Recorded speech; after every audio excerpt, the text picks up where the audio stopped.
హ్మ్. ఇదిగోండి 1 year property registration అయ్యి డాక్యుమెంట్స్ కూడా మా ఇంటికొచ్చేసాయి. తర్వాతొచ్చేసరికి అది మా అత్తగారి పేరు మీద రిజిస్ట్రేషన్ అయింది మేడం. వండర్ ఏంటంటే కోడల్ని నమ్మి ప్రాపర్టీ చేతిలో పెట్టడం అనేది హైలీ ఇంపాసిబుల్ గదా! మా హ్మ్. అత్తగారే ప్రాపర్టీ నా చేతిలో పెట్టేసి దీని మీద గుడ్ బోరోయింగ్ పెట్టేసుకొని నువ్వు బయటయన్నీ క్లియర్ చేసేసుకోమ్మా అని ప్రాపర్టీ డాక్యుమెంట్స్ మొత్తం లింక్ డాక్యుమెంట్స్‌తో సహా నాకు హ్యాండ్ ఓవర్ చేసేసారు మేడం. Very nice.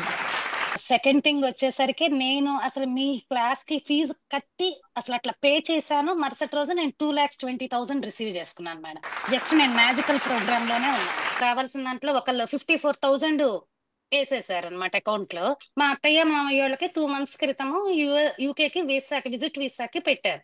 సో, హ్మ్. అది కొన్ని కారణాల వల్ల అది కొంచెం ఆగిపోయింది.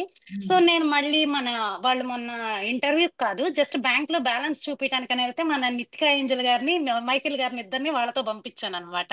ఇండియన్ ఓవర్‌సీస్ బ్యాంక్‌లో వాళ్ళు సాయంత్రం 5:30 బ్యాంక్ టైమ్ అయిపోయినాక మా మామయ్య గారి అకౌంట్‌లో ఫిక్స్డ్ అమౌంట్ చూపిచ్చాలి గదా! 10,00,000 అకౌంట్‌లో ఏశారు.